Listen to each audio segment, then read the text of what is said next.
When a police officer's bias surfaces against a black teen in a Harvard hoodie, an unexpected arrival reveals the truth behind the young man's ambitions and challenges authority. The sun hung low in the sky, casting long shadows over the pristine sidewalks of Willow Creek, a neighborhood that smelled like freshly cut lawns and quiet money. Malik Thompson adjusted the strap of his backpack, the weight of his AP textbooks pressing into one shoulder. His Harvard hoodie, bright and bold against the soft gold of the evening light, clung to his lean frame in the gentle breeze. He was walking with purpose, earbuds in but the music low, tuned more to his thoughts than the beat. The prep course had gone well. His mock escalates score had climbed again. One more step closer. He turned the corner near Glenhurst Drive, the final stretch before reaching the estate where his mom worked part-time, cleaning on weekends and tutoring the family's youngest in math. That's when he felt it. The unmistakable hum of tires slowing behind him. He glanced sideways, subtly. A black and white cruiser crept alongside the curb. Its windows were down. Officer Daniel Barnes rested his arm against the frame, aviator sunglasses catching the light. The edges of his lips curled, not into a smile, but something lazier, meaner. Malik paused his music. "You lost, son?" Barnes called out, the engine still idling. Malik stopped walking, took a small breath, and pulled one earbud out. "No, sir. Just heading to my mom's job up the street." Barnes's eyes lingered on the hoodie. Bright crimson. The word Harvard blazed across the chest like a dare. Barnes chuckled. "Harvard, huh?" he said, opening his door and stepping out slowly. "Didn't realize they were handing those out in cereal boxes now." Malik kept his face neutral. "It's real." Barnes raised an eyebrow, circling slowly to the sidewalk. "Sure it is." He looked Malik up and down, head to toe. "Funny thing, kids like you usually wear team jerseys, not Ivy League merch." Malik tilted his head slightly. "What do you mean, kids like me?" Barnes smirked, lifting his sunglasses onto his forehead. "Relax. It's just a hoodie. But this isn't your neighborhood, is it?" "No, sir. Like I said, my mom works here. I'm just waiting for her to finish."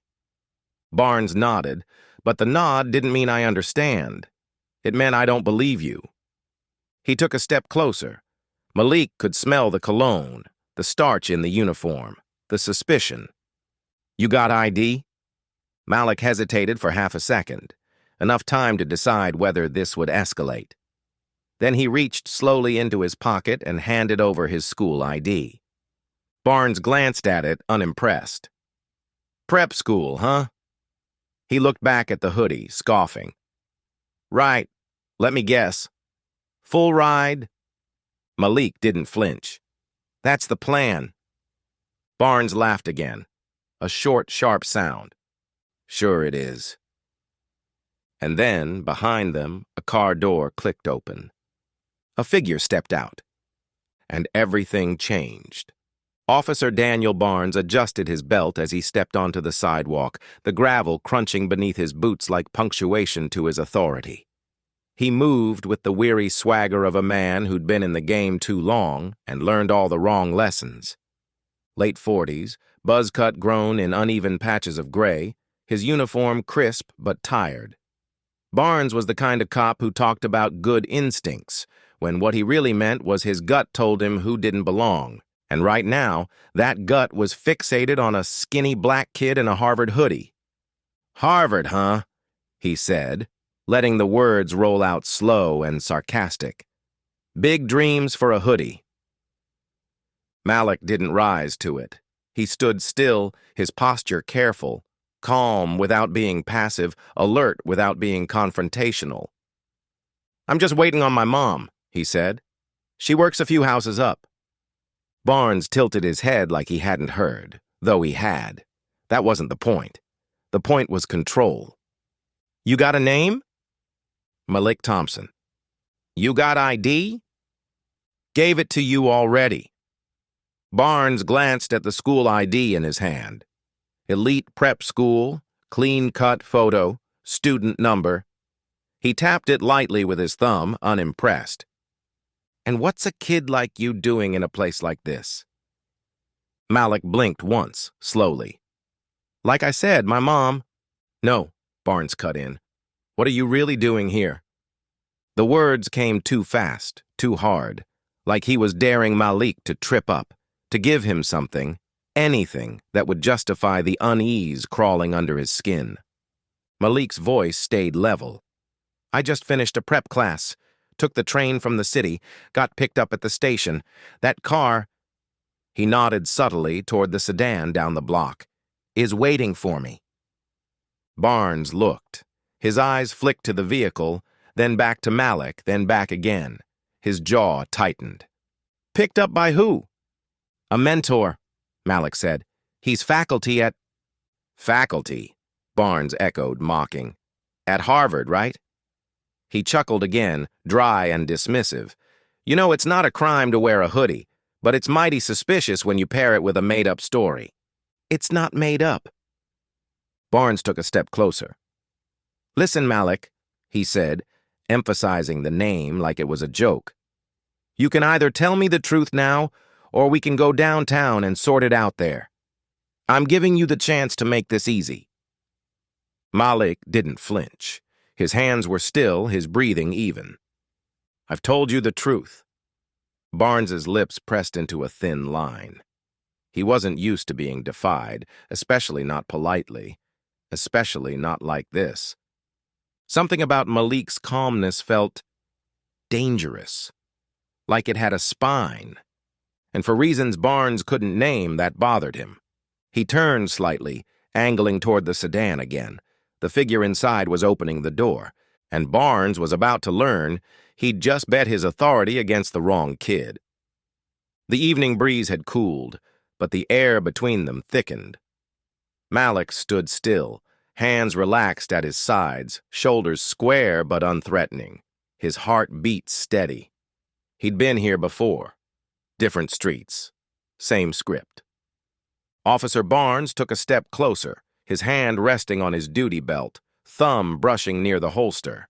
Not a threat, not yet, but not casual either.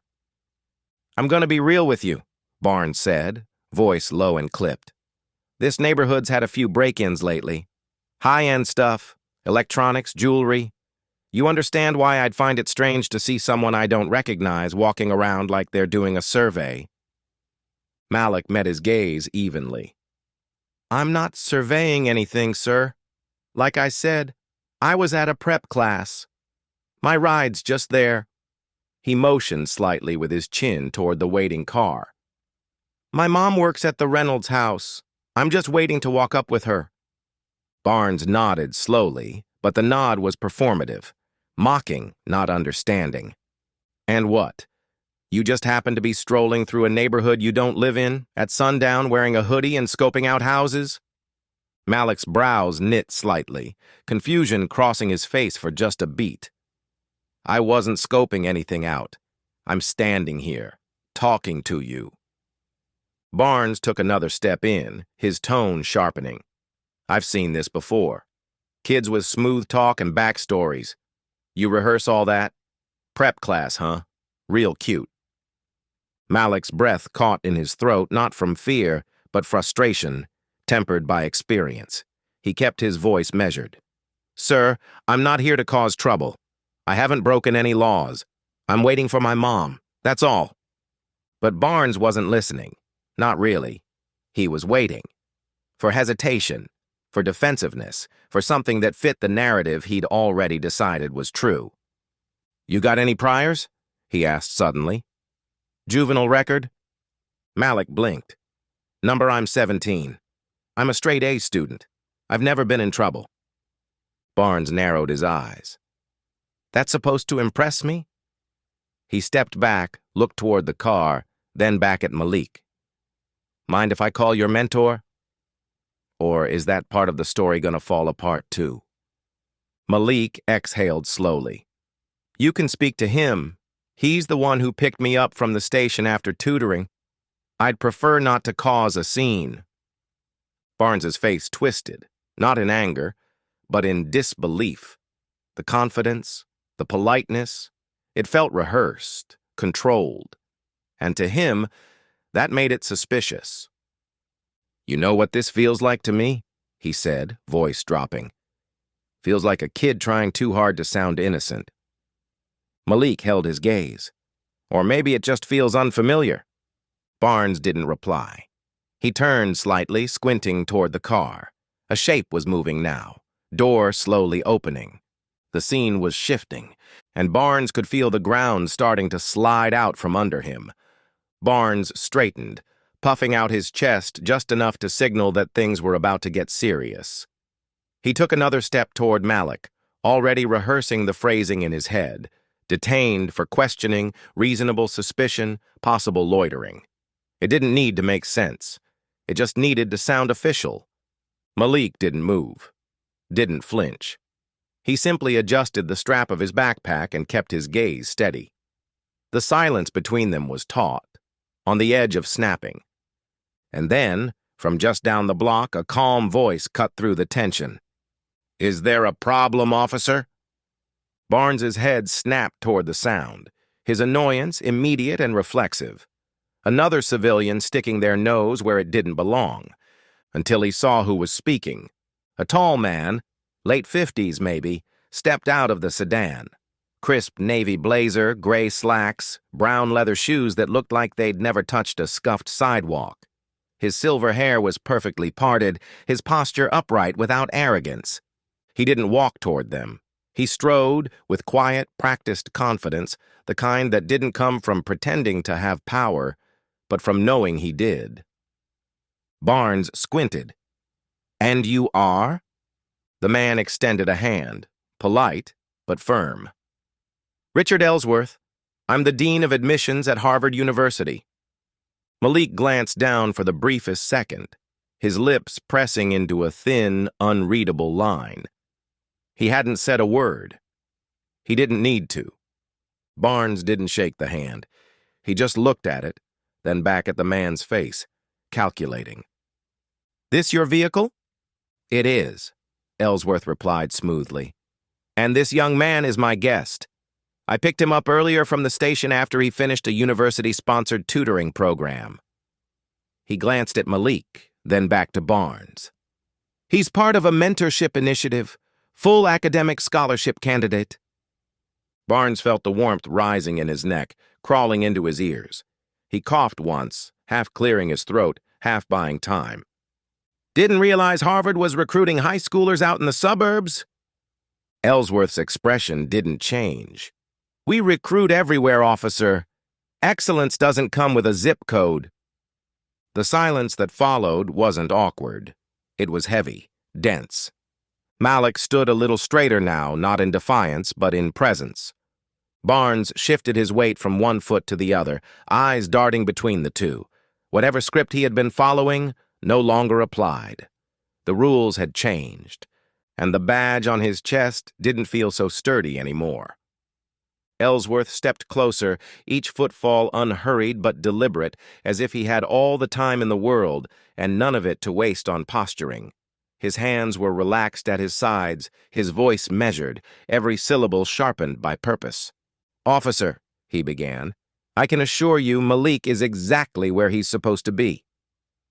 Barnes folded his arms across his chest, lips curling slightly. "Is that right?" Ellsworth nodded once. "He was with me all afternoon at a Harvard-sponsored mentorship event, part of our Urban Scholars Initiative. We spent the day touring the campus, attending seminars, meeting faculty." He paused, letting the weight of his words settle. "This young man is on a full academic scholarship. I invited him personally." Malik stood still, silent beside them, his face calm but unreadable. He didn't gloat. He didn't smile. He didn't need to. Barnes snorted softly, a sound half disbelief, half self-defense.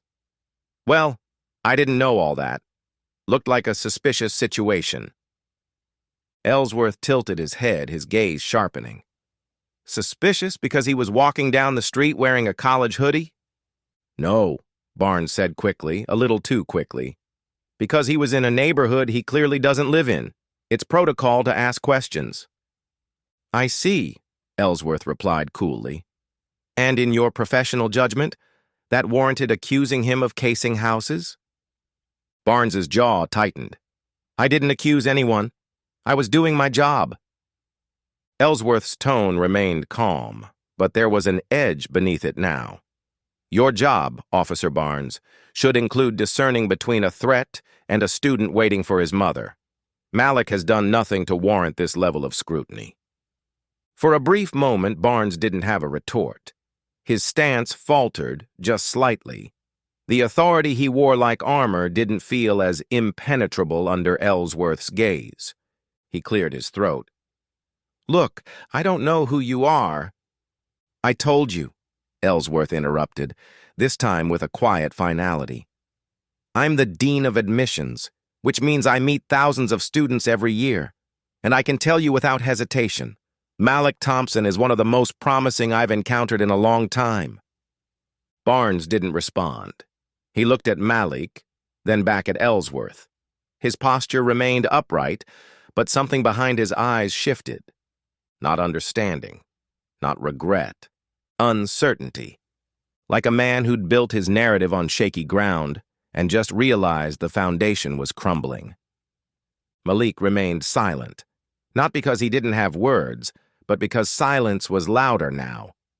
And Barnes, for the first time in the interaction, didn't seem sure who he was talking to anymore. The street felt quieter now, like the wind itself had paused to watch.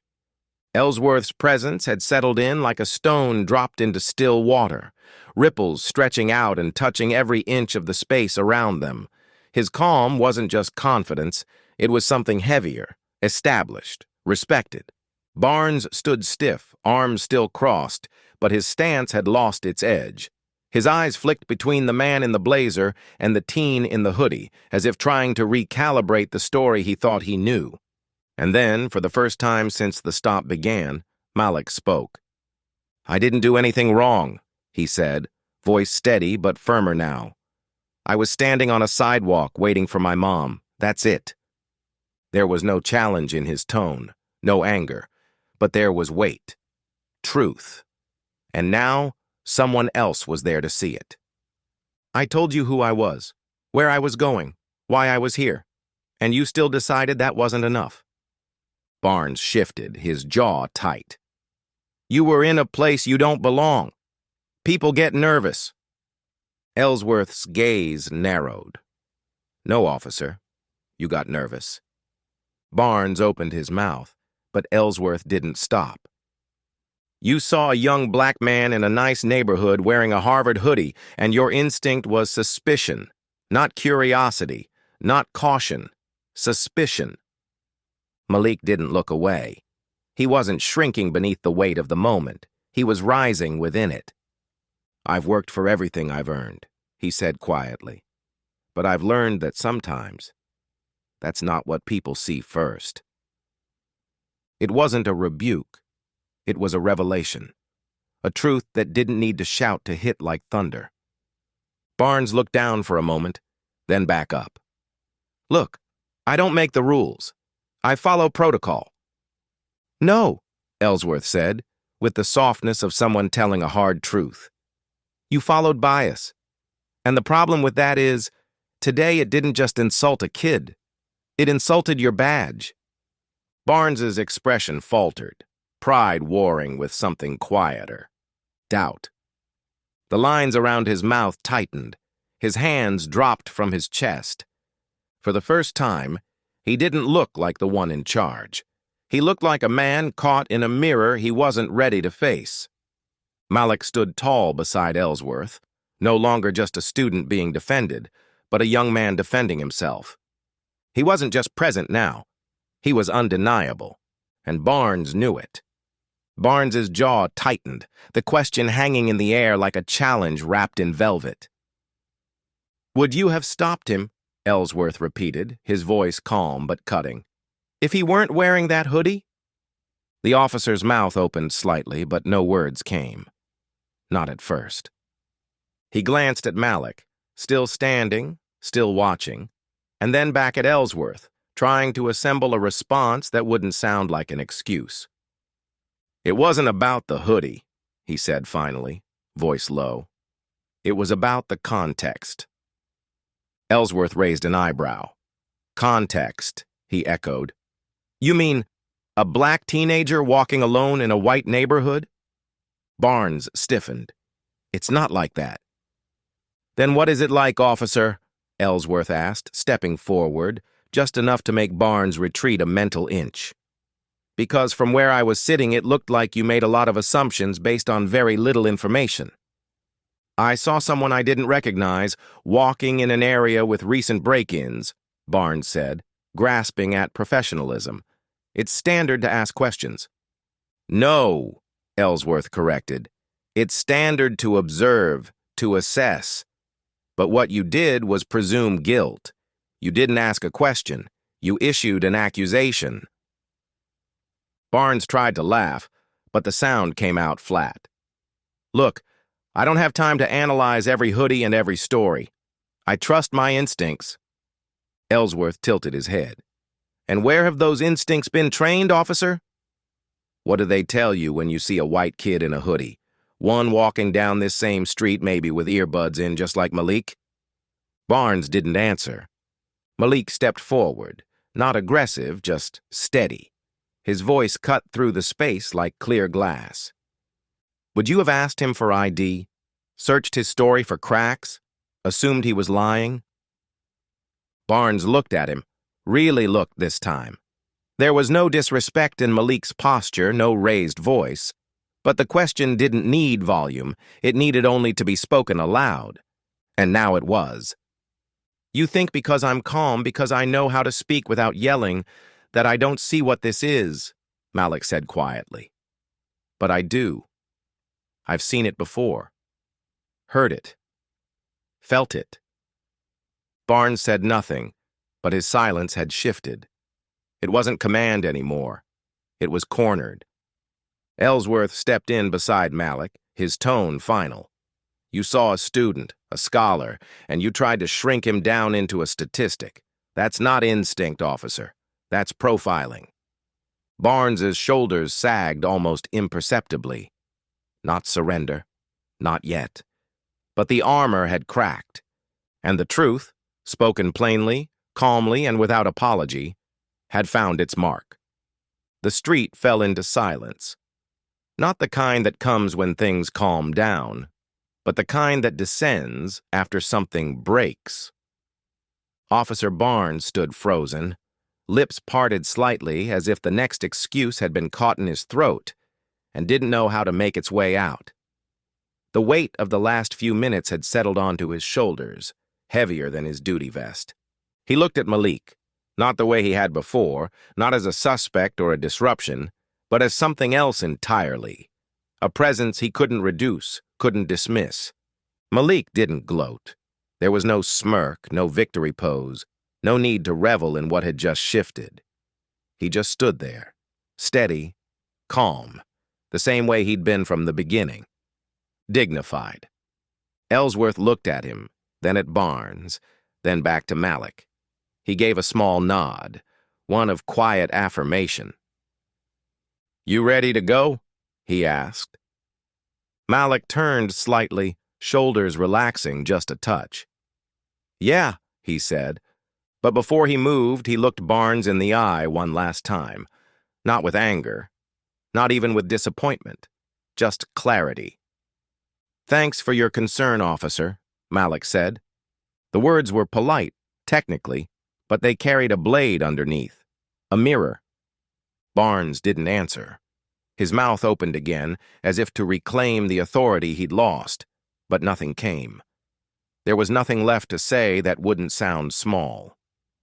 Ellsworth placed a hand gently on Malik's shoulder, guiding him back toward the car. They walked in silence, steps light, unhurried. The car door opened. Malik slid into the passenger seat. Ellsworth walked around to the driver's side. Barnes remained on the sidewalk, still watching, but now he was the one being observed. The engine started.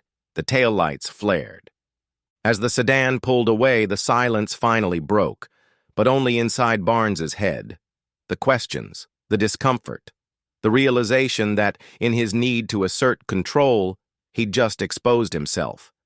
And now, with nothing more than calm truth and a crimson hoodie, that kid had walked away with the power Barnes thought he'd had. The car moved quietly through the neighborhood, gliding past trimmed hedges and motionless driveways. Inside, the silence lingered for a few moments, thick, but not heavy, just full. Ellsworth's hands rested easy on the steering wheel, eyes forward, posture relaxed. He didn't rush to speak. He knew there was power in letting the moment settle first. Malik stared out the window, watching the houses blur past.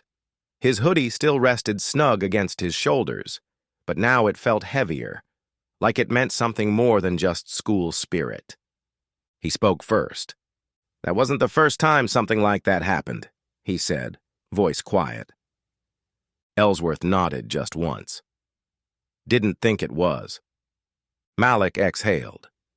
"Usually I'm alone when it does, so I just deal with it. Stay calm.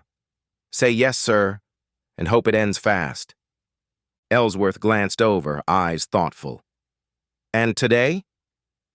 Malik shrugged. Today was different. He paused. "You didn't have to step in, but you did." "I didn't step in," Ellsworth said gently. "I stood with you. There's a difference." Malik looked over, brow furrowed slightly. "Most people don't bother with either." "I know," Ellsworth said, "but most people don't wear the name of an institution like Harvard across their chest and have to explain why they deserve to." Malik nodded slowly, the truth of it sitting in his chest like a second heartbeat. "I was calm," he said. "I gave him everything he asked for. I didn't raise my voice, but it still wasn't enough." "Because it was never about what you said," Ellsworth replied. "It was about what he already decided before you opened your mouth." They rode in silence for a few beats, the hum of the engine the only sound between them. Then Ellsworth spoke again, softer now. "Don't let that moment define you." Malik turned his head, curious. Ellsworth kept his eyes on the road. "Let it sharpen you. Let it inform you. But never let it shrink you." Malik absorbed that in silence, then nodded. Slowly. "I won't." The car turned off the main road, winding toward a quieter side street. The sun had dipped lower now, painting the sky in streaks of deep orange and violet. "You were impressive back there," Ellsworth added. "Calm, focused. You didn't let him knock you off balance." "I've had practice," Malik said. Ellsworth smiled faintly. "I hope one day you don't have to." Malik didn't answer, not because he disagreed, but because he hoped for the same thing. And for the first time in a long time, he felt like someone else hoped it with him. It started with a single post, grainy phone footage uploaded by a woman walking her dog across the street. No commentary, no edits, just the raw moment. A teenager in a Harvard hoodie, standing tall, while a cop questioned everything about him except his truth. Within hours, the video caught fire. First local circles, then national news. Headlines danced across timelines. Teen calmly handles profiling, then Harvard dean steps in. Clips were shared with hashtags like #Harvard Hoodie and #profiled with promise. Think pieces followed. Comment sections flooded. Some people were outraged, some were embarrassed. Others simply couldn't stop watching the shift. The moment power tilted, not with a shout, but with quiet certainty. What struck most viewers wasn't the confrontation. It was the poise. The way Malik didn't argue, didn't beg, didn't crumble. He just stood there, certain of who he was. Interviews followed, podcasts, panels. Ellsworth, ever composed, used his platform to speak about access, equity, and how institutions could stand behind the students they claimed to uplift. But it was Malik who stayed at the center.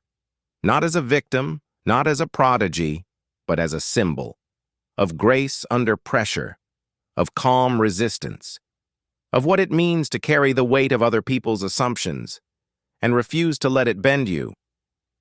He didn't change his message. He didn't dramatize the encounter or make it bigger than it was. He just kept repeating one line in every interview. I want to be known for what I stand for, not what I had to stand through. Months passed. The video faded from the headlines. But Malik didn't. And on a crisp fall morning, with leaves swirling across the cobblestone paths of Cambridge, he walked onto campus for the first day of freshman orientation. The same backpack hung over his shoulder, the same stride, unhurried, intentional, and the same hoodie. Crimson, bold. Harvard stretched across his chest, not just fabric now, but proof.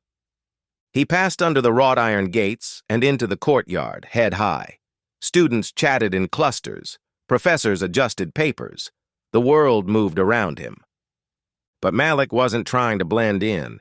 He wasn't just wearing the name anymore. He was owning it.